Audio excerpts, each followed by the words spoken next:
Hare Rama, Rama Rama Hare Hare. It's another new one. We'll just try a few out here. See how they work. Can't wait to take them to the streets, man. Hit the road, man. Hare Krishna, Hare Krishna, Krishna Krishna, Hare Hare.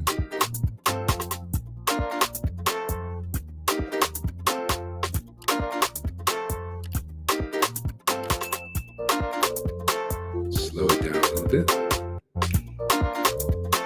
Purchase your tracks today. Hare Krishna, Hare Krishna. Yeah, slower down. Let's slow that way down.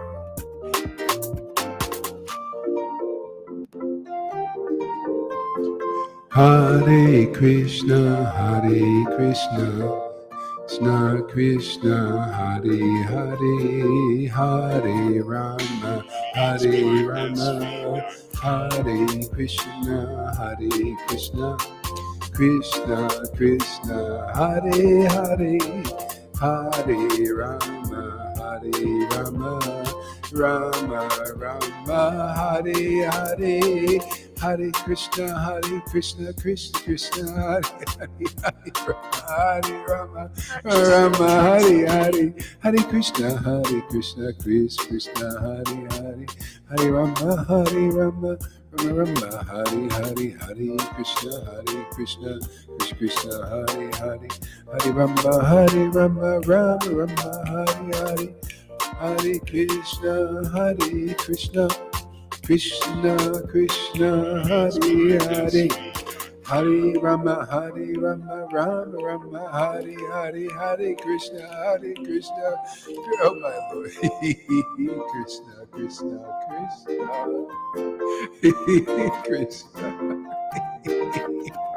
oh Krishna, Hare Krishna, Krishna Krishna, Hare Hare, Hare Rama, Rama Hare Hare, Hare Krishna, Krishna Hare Hare, Hare Rama, Rama Rama, Hare Hare, Hare Krishna, Krishna Hare Hare, Hare Rama, Rama Hare Hare,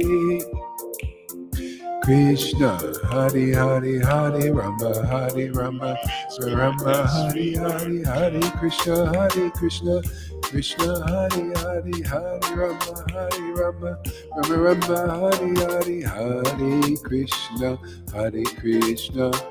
Krishna Krishna, Hare Hare, Hare Rama, Rama Hare Hare, Hare Krishna, Krishna Hare Hare, Hare Rama, Rama Hare Hare, Krishna, Hare Krishna, Hare Hare.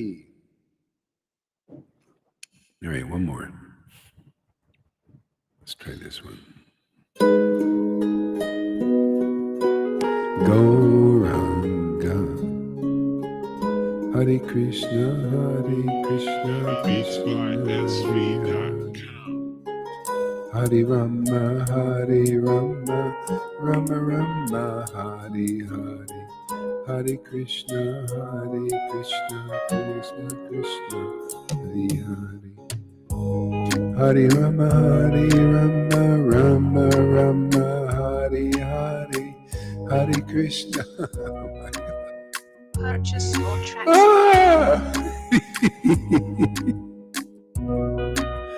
Oh my Lord Krishna, Hare Krishna.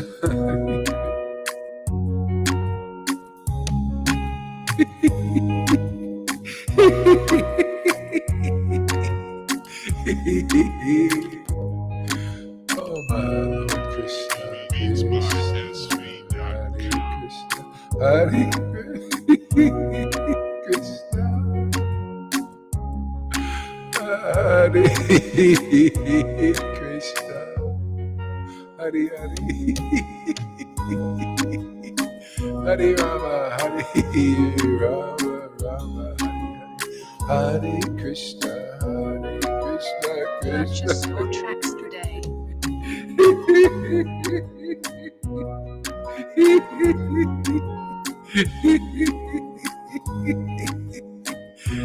Krishna. Hare Krishna. Hare Krishna. Hare Krishna. Hare Hare Krishna. Oh my Lord Krishna. Hare Krishna. Hare Krishna.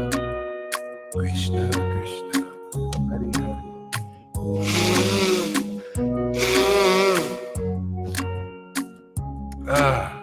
Hare Krishna, Hare Krishna, Krishna Krishna, Hare Hare.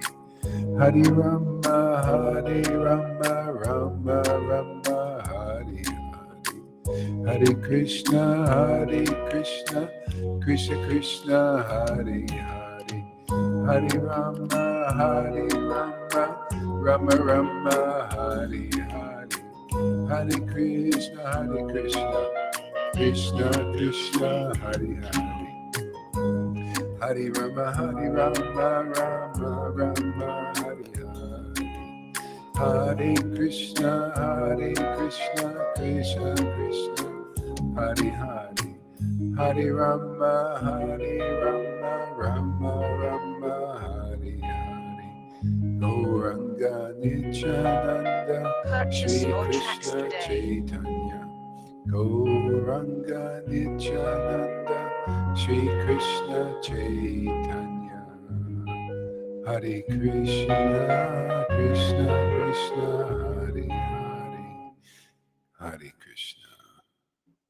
Okay, so let's see here. You know, I had a request today. Hare Krishna, Krishna Krishna.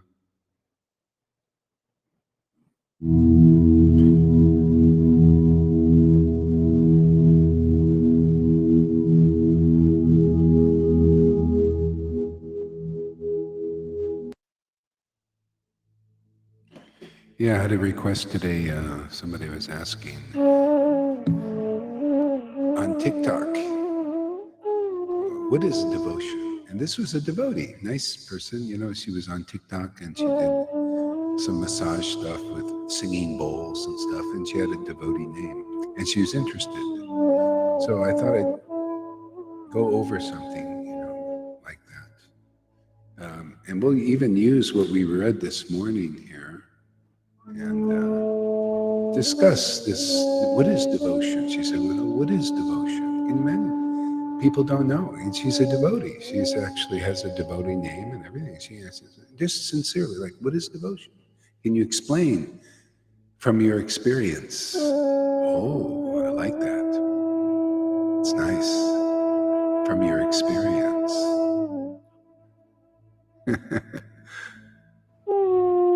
Too loud. Okay, great.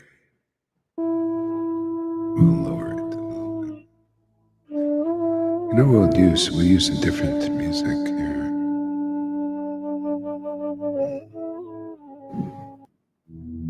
We'll use this here. Oh, I know how to do this here. Okay. Yeah, the music will dim actually when I talk.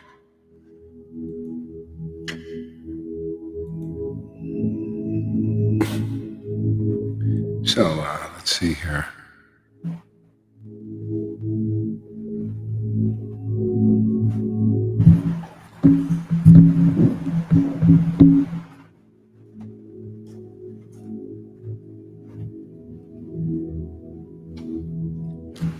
Let's see here.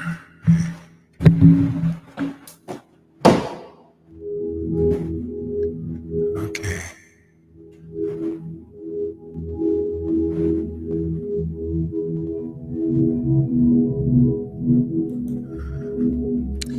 I think we'll maybe read from Nectar Devotion and explain things. What is devotion? It's good to have the authorized scripture when you talk about these subject matters here. And so this is a book called Nectar of Devotion. And so that just by the title is wonderful, because the nectar of devotion, that shows you there's some kind of taste there, some kind of happiness. Nectar. Everybody, nectar means something really tasty. So there's this devotion has some kind of taste, and a nice taste, a wonderful taste. There's nectar taste, like an ambrosia, type thing.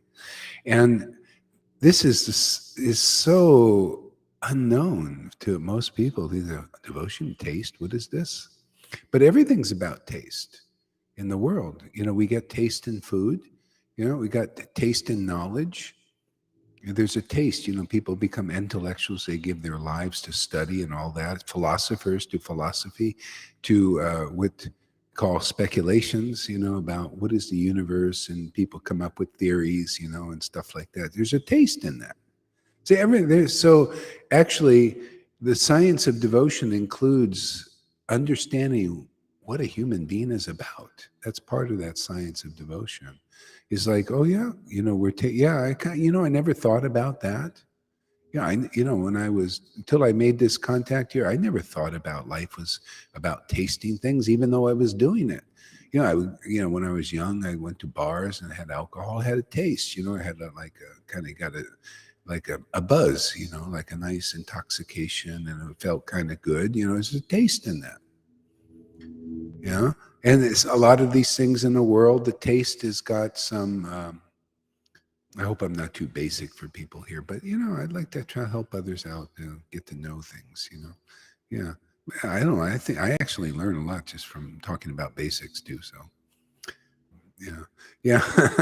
So there's taste in everything, and so there's a taste in this energy, the potency called devotion, and this taste is very rarely experienced in this world. Very rare taste, and the reason is because it's a spirit taste. It's a taste of spirit.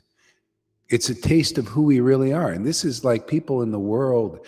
Um, People in the world are looking and looking for happiness, or they're looking to know. Some people, a few of them, start to inquire, like, what is this world about? Who am I? What am I here for? See, and so they try to figure it out this way, that way, go on this path, that path, or they suffer a lot from too much, taste in bodily things, become addicted, to alcohol and drugs like this because there's a taste in it. And at first, it's almost like we're trapped. It tastes good. You can ask a lot of people here, that we're alcoholics. Oh, it seemed really nice, right? You gotta get a nice buzz, and everything's beautiful, right? But then there's some downside. There's something, addiction they call it, and almost like we were trapped, caught in a trap. Like, is life supposed to be like that? Is everything that seems good not really good ultimately? Then you get a beautiful man or woman, a nice, handsome, and everything very sexy, and you think, wow, this is going to be fantastic, and this is going to last forever. This is going to be wonderful. But we all know that there are ups and downs, and sometimes a lot of downs. So nothing's quite as it seems. See, that's for the taste. And all of those tastes I just described are to do with this physical body or emotional body. We actually have an emotional body. It's a body of energy. Anyway, people, we have emotions. You can consider it like a body. We have a mind, see, a mental process. We can put knowledge in there and stuff like that. Even the greatest philosophers, like in the Bible, there's this Solomon. Man, was that guy intelligent. He got a boon from, I don't know, demigods or something. God or something gave him a boon to be the most wise person in the world. Man, this guy had so much knowledge. The Queen of Sheba came over and listened to him, and she was really impressed. And he was also like into it. Oh, wow, these people think I'm smart. There's a little ego, false ego there, false identification, like you get a little high from that, little intoxicated. So he went on with this knowledge and wisdom. He answered all these questions, kind of like Sadhguru, that guy, Sadhguru. It's kind of like that. Answer all the questions you may have. And it's kind of like, wow, I really know stuff. But at the end of his life, he says, I'm not really happy from knowing all these things and answering all these questions, getting all this wealth and prestige. It's futile. So we're coming to the point. Going to cut to the chase now. But this energy, this potency of devotion is not like that. See, this potency of devotion is a taste in it. It's a nectar in that. And this is highly unknown to the world at this time.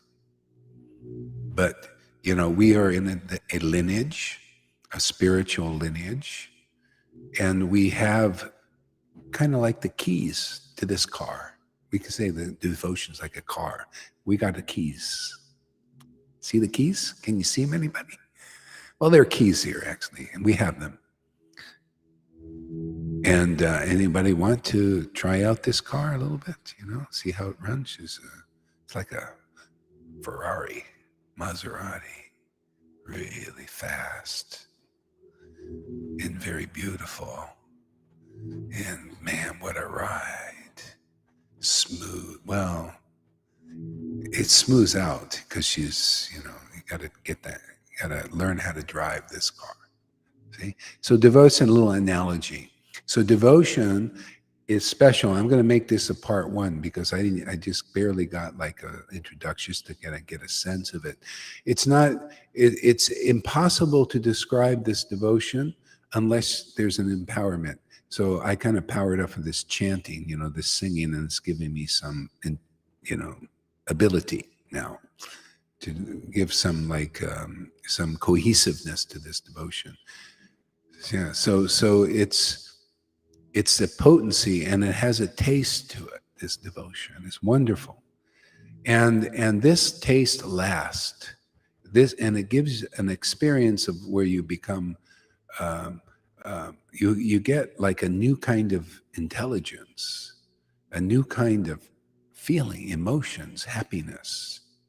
And it's the kind of happiness you may read about that saints have.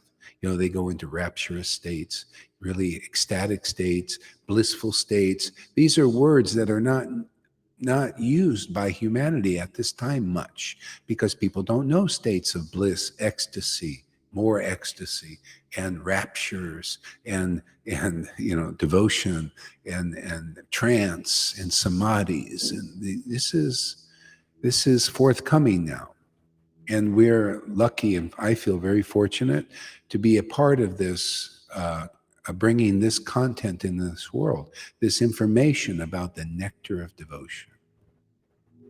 Okay, so this is part one. Now part two. I'm going to chop this up and put it on TikTok. 10-minute segments you get. So part two, okay, so that's the title. We just got through the title. Could you imagine just getting through the title? There's a lot to say. Okay, so let's go into the characteristics of pure devotional service. Actually, I think I did one on that. Well, I'll do it again because it's so nice. There's always more. So there's 6 identifiable characteristics, and there are actually many, many more.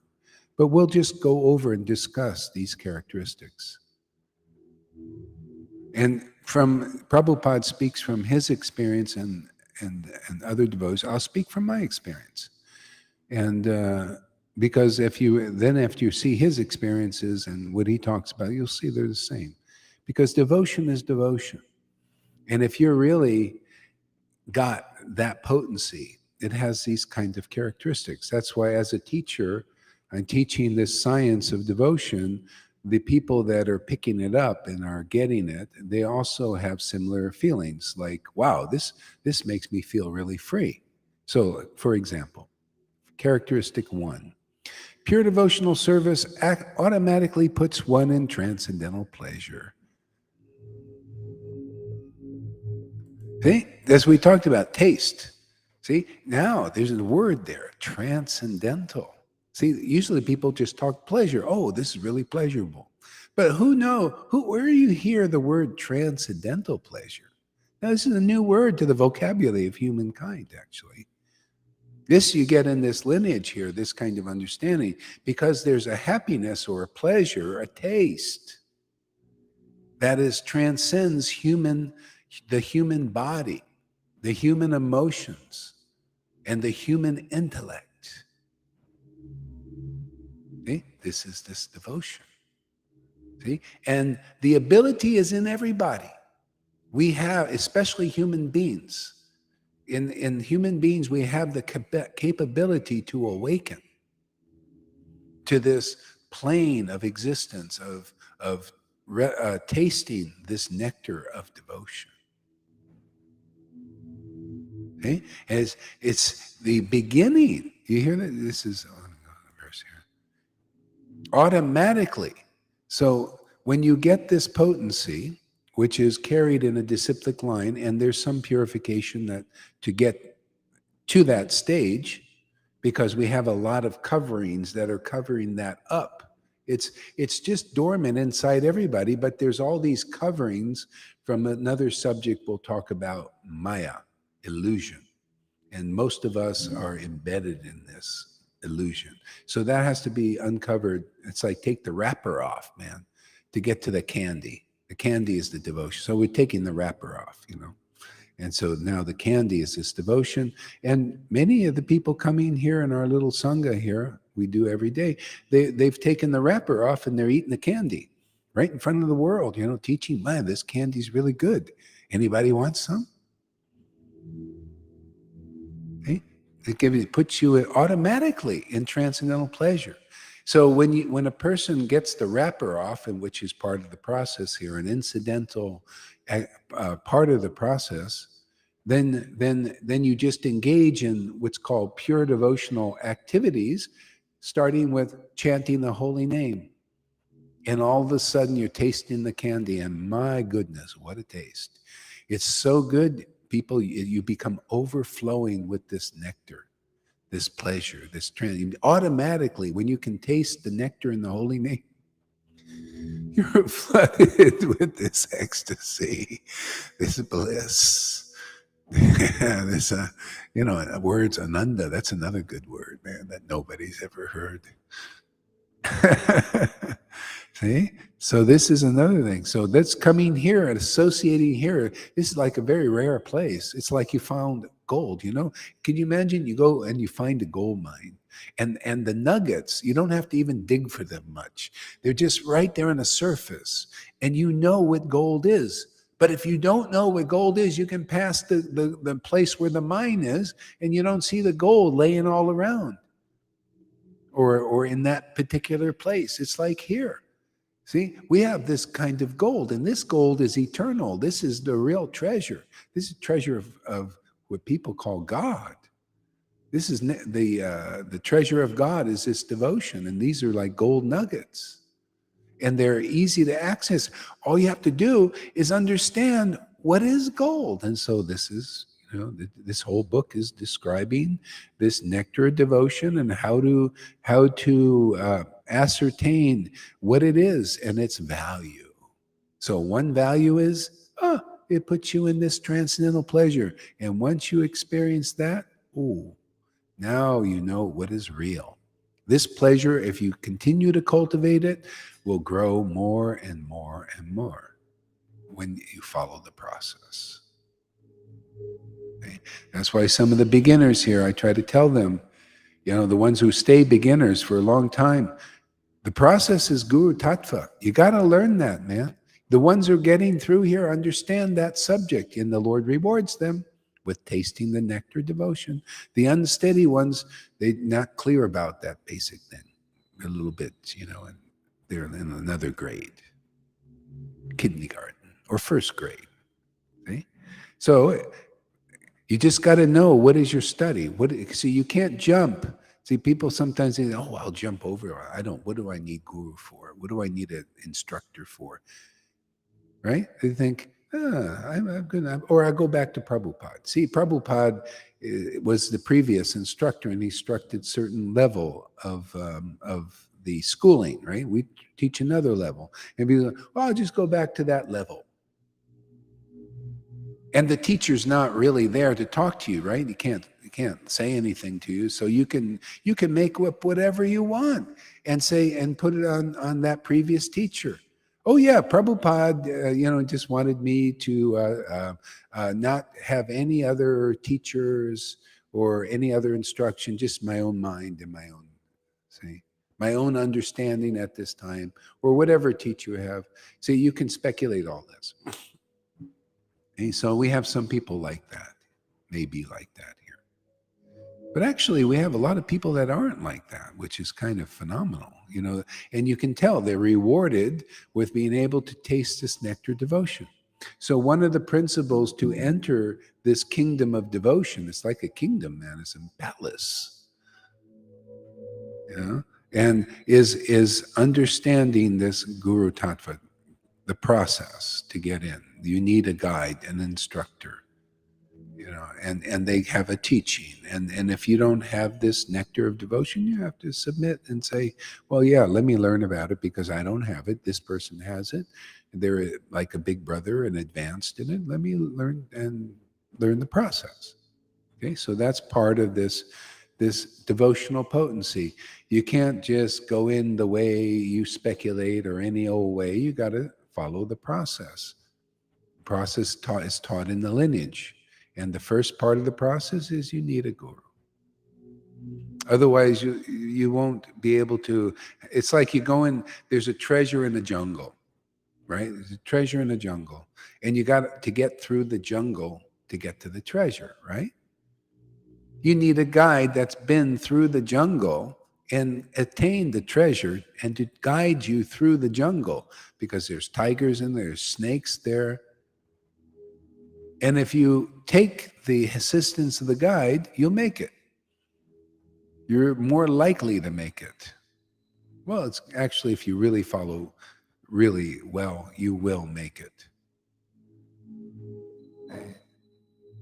If you don't, well, you probably won't get the treasure because there's some snake here, some subtle potency, some demons, some ghosts, so, all kinds of stuff. Politicians, liars, cheaters. There's all kinds of weird stuff going on in this Maya.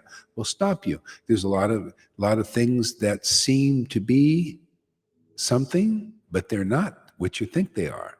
Oh, there's so much of that going on in this world. So much.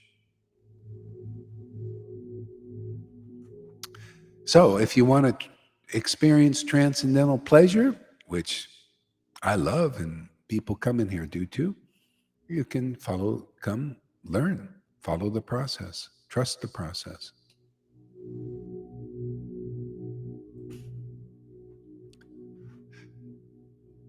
So I'm going to skip a little bit to just some relative thing. So pure devotional service is rarely achieved. So this nectar devotion is, now we have another term here. This pure devotional service, see, there's devotion and service. And so how that is manifested here is through chanting the names of these mantras. These mantras represent that stage of devotion and manifest that devotion in your heart. It's very pure, very purifying. It's automatically you get this transcendental pleasure. Okay?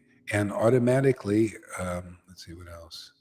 Oh, and it's rarely achieved. See, it's rarely achieved because it's not often taught in this world, and there's reasons. Well, part 2s and 3s and 4s, we can get into that later. But it's rarely achieved unless you come in a lineage, and when this is actually being taught and through the lineage by experienced persons that are tasting this nectar. And if you see people tasting this nectar devotion, you'll see it's kind of odd. They look a little different than other people in the world. They're in these stages of samadhi and ecstasy and rapture that makes them like shout sometimes and cry and laugh like madmen and mad women. But it's beautiful. It's actually the inner experience of that person. They're in a level of transcendental pleasure and happiness unknown to most of mankind. You can look at it like shamans. In the world, people in the village, they go to a shaman they go into these extraordinary samadhi states, and they look very odd. They start laughing and all kinds of weird stuff. And when they they speak to you, it's sometimes hard to understand what they're talking about because they're so deep. Okay? Well, anyway, that's what happens when you find a teacher and some good students, with that teacher, because they're enjoying and relishing that stage of transcendental pleasure. See, so on TikTok, we'll put up more videos of the chanting and ecstatic devotees and the beauty of it, and teach the world. I mean, people need now. It's being given to teach the world this nectar of devotion, this wonderful state and stage of evolved consciousness to the furthest limits. There's nowhere else to go. Nothing beyond this, other than deeper into it forever. Okay? It's the purpose of life universally for everyone. It's the end all and be all of any good thing, any treasure that you could want to have in this world. So that's part 2. No problem there, Lolita. You're back. That's part 2. Part 3 is more of the glories of this nectar of devotion, or pure devotional service. Pure devotional service is rarely achieved. In other words, you can chant these mantras, these names, and they call pastimes of Krishna or Lord Ram or somebody else, a lineage are believing in and worshiping and chanting their names. And when you're in the effective stage, you feel ecstatic feelings just shoot up, literally into your heart. It's just like a bolt of lightning, man. Suddenly, spontaneously, and they're more than wonderful. And you can look at the people's faces that are experiencing devotion. You can see they may cry, they may laugh, all these things, but inside there's an inner shine, a bliss that comes out.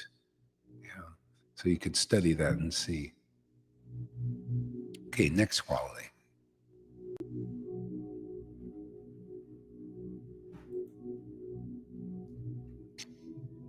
So pure devotional service is the only means to attract Krishna. Okay, let's talk the lingo of the universal world. Pure devotional service. This pure devotional service is the only means to attract God. That's another name for Krishna. Another name. Pure devotional service is the only way to attract the Great Spirit. Have you ever seen American Indians? They have fabulous. If you look at their realizations, they're really good. See, they've attracted that Great Spirit to help them. Without that helper, you cannot understand these deep things. Same thing with Christians. Those who have transcended the religious Jesus preached in the world, and and know the Spirit Jesus, who came to teach real truth and real spirit, and they have that connection. Hey, then I forgot where I was going with this. Let me see. The only means to, yeah. And so this attracting Christ, God, Krishna, Ram, Shiva, these pure beings who many people consider them gods, but the real God, the true God, because if you're in touch with the source, the true source, this is its style.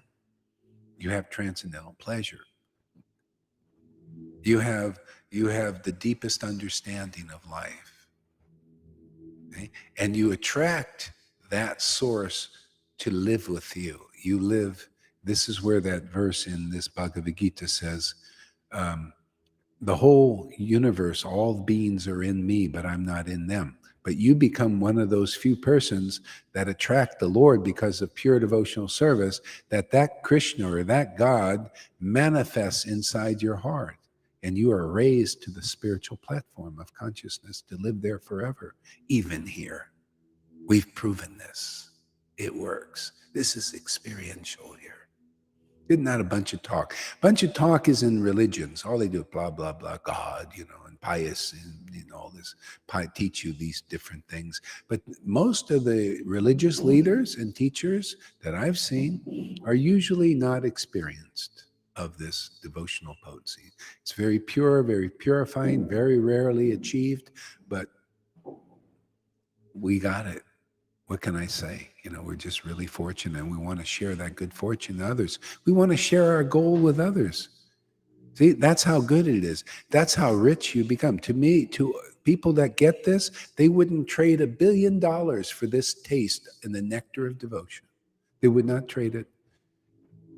And they're so rich in this, as you go deeper into this, they want to share it with others. And they have the ability. Anybody who comes here and learns about the nectar of devotion and this pure devotional path can learn, can taste this nectar themselves, just like I do and my friends do, many of them. You all can get this. It's wonderful. So come to our Sadhu Sangha satsangs every day and learn about this nectar and follow the process and you'll get it.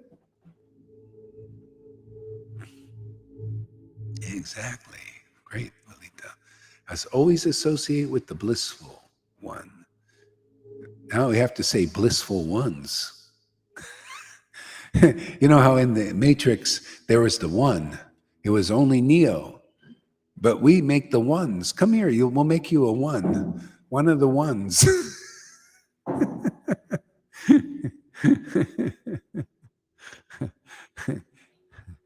Boy, I'm getting three TikTok videos right in a row, man, because you only got 10 minutes. You can only make 10-minute segments. I should be timing these things.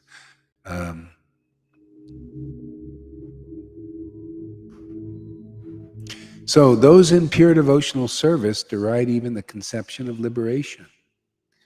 Yeah, so usually in the world, people think salvation or liberation, which is the same thing, really. You're liberated from misery, right? They think the greatest thing in life after you've enjoyed all this stuff in the world that is not as good as it seemed, and you got the other side of the result, the pain of it and been burnt out on too much enjoyment and all that, people start thinking of liberation and salvation. How can I do that?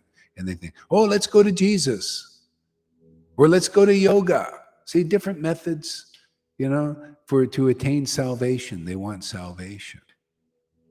But this pure devotional service that we're teaching this lineage derides. See, what's the word? Is it derides? Yeah, isn't that interesting, the word? Derides. See, deride mean make the highest truth revealed and distinguish it from lesser things, like liberation even. Now that's a pretty high distinction, isn't it? Distinguish it from religion or Vaidhi Bhakti, regulative devotional service.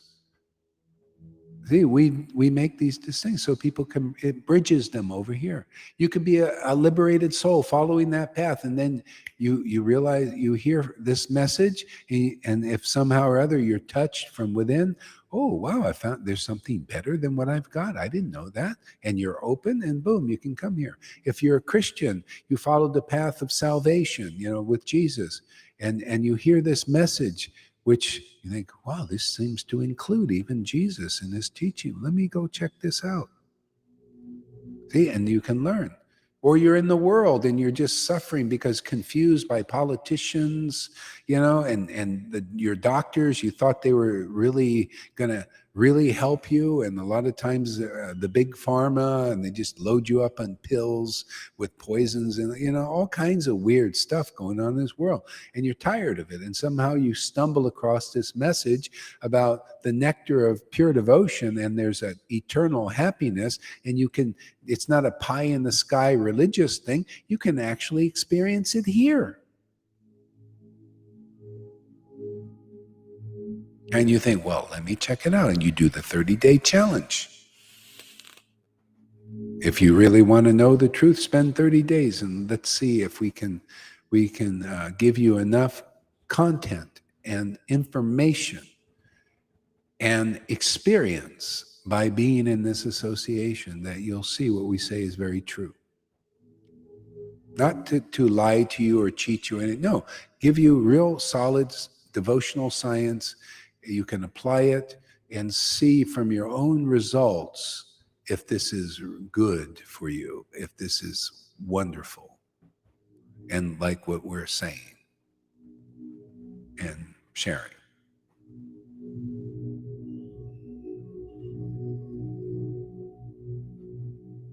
Okay, we're going to open this up to comments. I've reached the end of what I can do and say.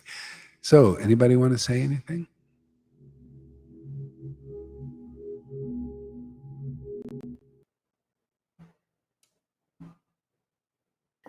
Well, yeah, if people come here, they will receive that seed of devotion so they can experience it themselves. That actually you really need to develop that devotion by the mercy of a bona fide spiritual master, by the mercy of the one who planted that seed, who is the representative of the Lord. And you can discover what real Krishna consciousness means, becoming conscious of Krishna, really becoming conscious and actually say, yes, now I attain the goal of my life, because you experience that this is the goal of your life. You experience the highest thing you can imagine. Yeah, this process is just fantastic. It's a real nice growing process in which you discover Srimati Radharani, in which you discover Krishna, in which you get real help from Srimati Radharani herself to develop your devotion for Krishna. Real help, real assistance, explanations. This is not a dry thing like you read in the books. This is real life with Krishna, really becoming an associate of the Lord. Really, who can imagine this? What more can you desire than become an associate of the Lord? What more can you desire, man? Yeah, receiving an eternal life and being conscious of that, and it's the nicest thing that there is. Yeah, it's beautiful. Yes. It's so true. It's so true. How about you, Ranga? You want to share anything?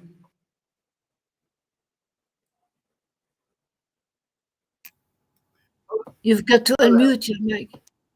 Hello, I'm here. Hey, there he is. Yes, I No, go ahead. Yeah, nobody's saying anything. It must be you, feedback. must be. Can you hear me now? Yeah, we hear you good. Just go and get this guy open.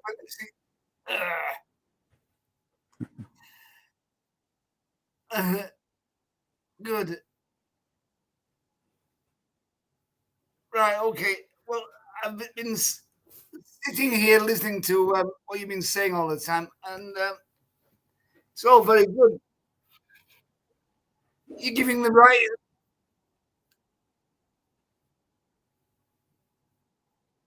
You're giving the right information.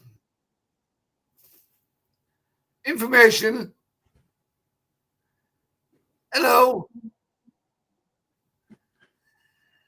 Everything's good. We see you and hear you. Keep Yeah, you're going. giving the right information to the right people. The trouble is that the trouble is with ourselves. Yeah, the trouble is with ourselves because we don't. In my own case, I didn't take it as gospel. I always thought I knew better.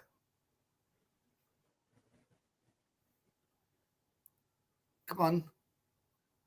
Yeah, go ahead. Continue. Yeah. So it was because a few I don't know how long ago, but it was a while ago that I decided that I would do everything that God already said. And because I've been doing everything that God already said, I have become much more teachable from the scriptures and hearing things and knowing that it's my fault in the first place by trying to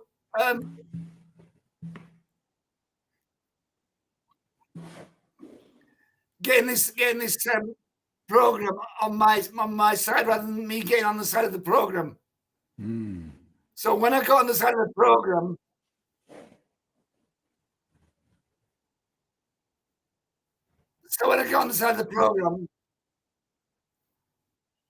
I became a bird that could fly anywhere. I became amenable. And when people said things to me, my first reaction, of course, was to go, "You stupid bastard!" Yeah.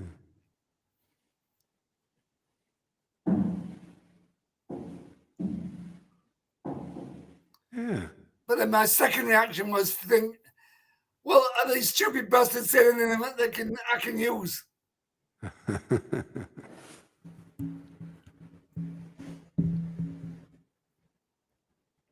Yeah, this is the path of hearing, where you just hear and learn. And the biggest obstacle when people they hold tightly to what they believe is better or the more right, even though it didn't serve them well before. I mean, like a lot of people say, I believed in you and all that. I said, well, what are you really believing in? You're believing in what I believe in. I believe in these scriptures. The Lord makes a devotee. If a devotee is really empowered, those scriptures will be blessed by the Lord and promote blessings in this world. That's what intimacy with God does in a more mature devotee, the big brother. And that's what it's about. And if you think you know better and all that, there's a problem. Go ahead there, Lalita. Well, believing in the Vrindavan Prema Guru is believing that he will bring you to Vrindavan by giving you prem, and that's what you are doing. That's the Guru you are. You're not the Guru who is solving our material problems. That's not your order. Yeah. Prabhupada did not give you the order to solve all our material problems.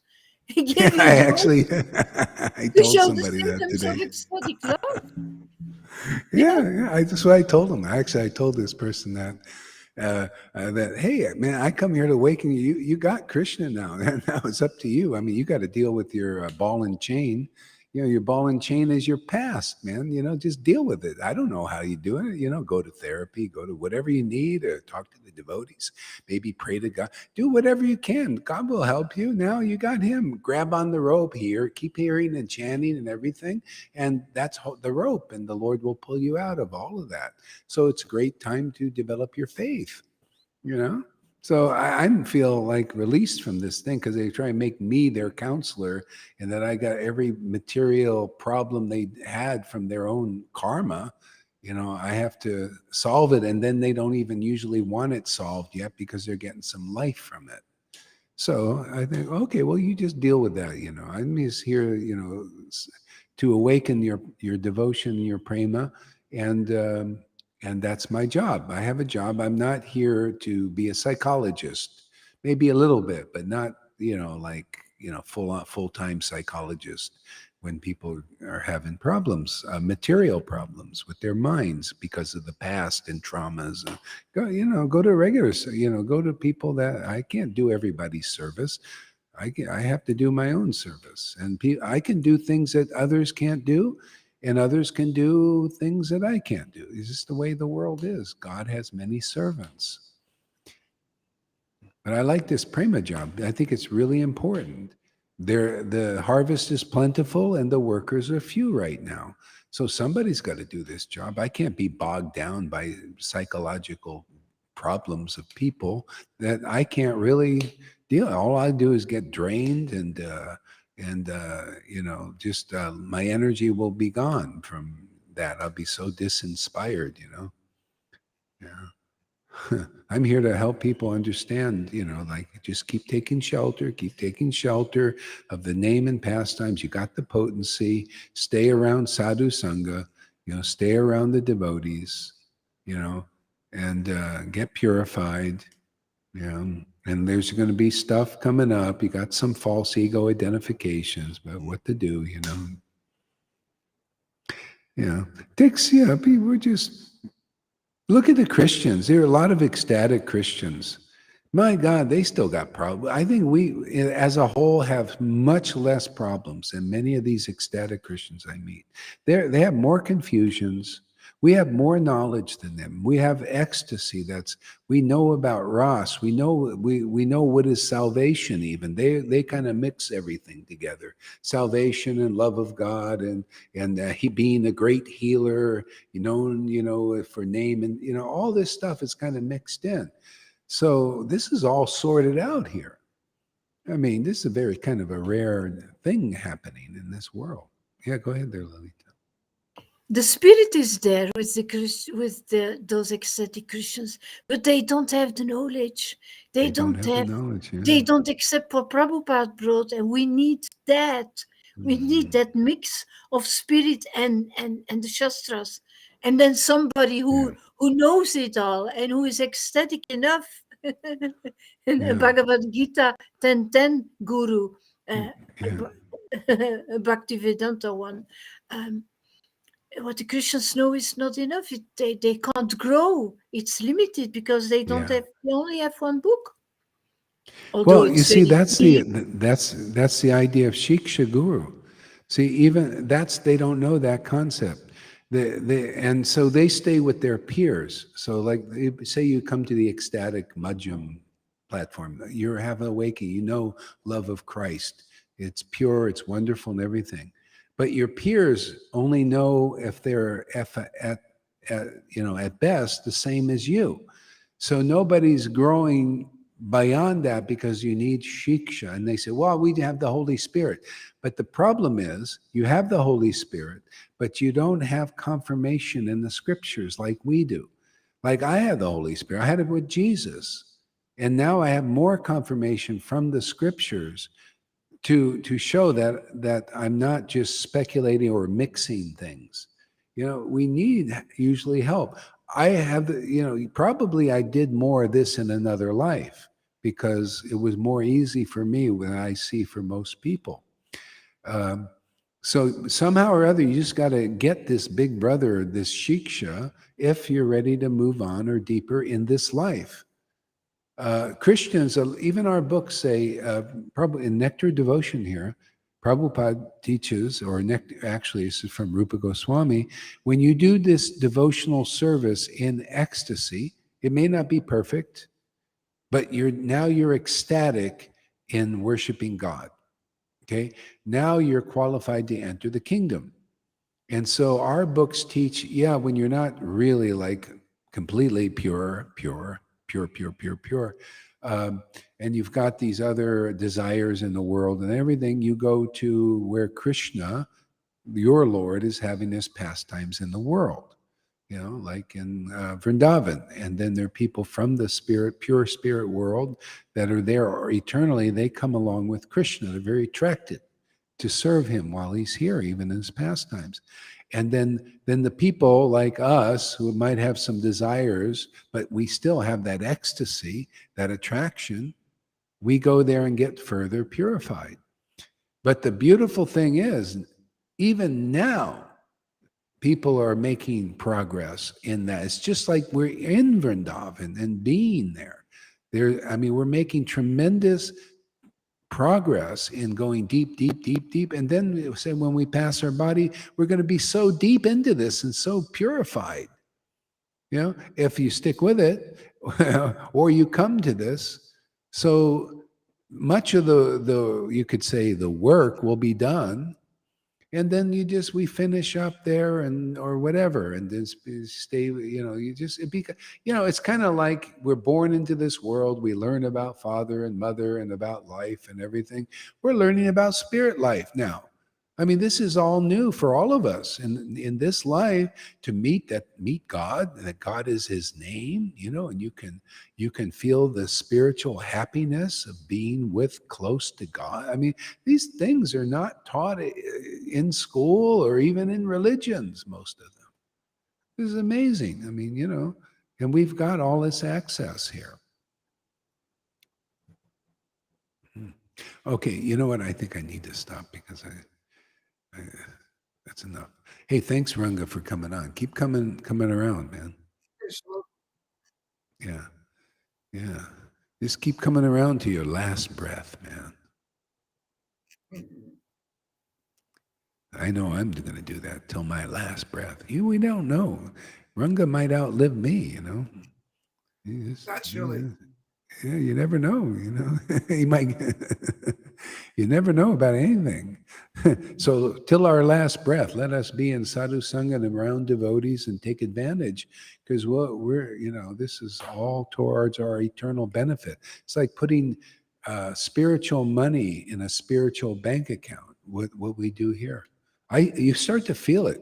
You start to more, experience. Wow, I just put a lot of wealth into my account today.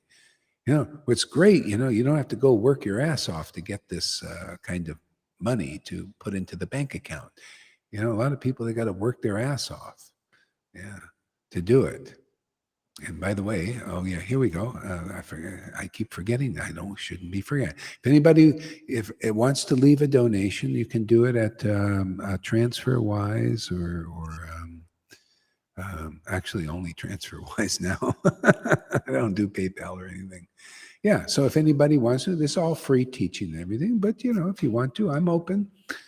I have my things, keep me going here, pay rents and this and that, and I put in my bank account to the Bitcoin thing, and if it goes up to 200,000, everybody gets a little present. How's that? Not only a little one. We're all it's family, man. We're all gonna benefit. I have this feeling something like that's gonna happen. So, whatever you give and beyond my rent and food, I just put in there. And when it goes in a year or two, who knows? It may go up to 500,000. People say, then we'll all be doing good, huh? Because we're family, right? So anybody has extra cash or what, and they want to facilitate what's going on here, there you go. It's wise. It's very wise. Hare Krishna, everybody. Have a great day. Thank you, Ranga. Thank you, Lalita, for coming. And thank you, all you guys out there. Let's see who's out there. Thank you, Mary Sachi, and Eric. See, Eric's getting really stoked. See how it works, Eric? It's a purification. See, like Eric says, I'm feeling a lot happier now, and stable happiness. A content happiness. Yeah, you see, you get stable here, everything can benefit. So it's good. Okay, everybody, we'll see you later.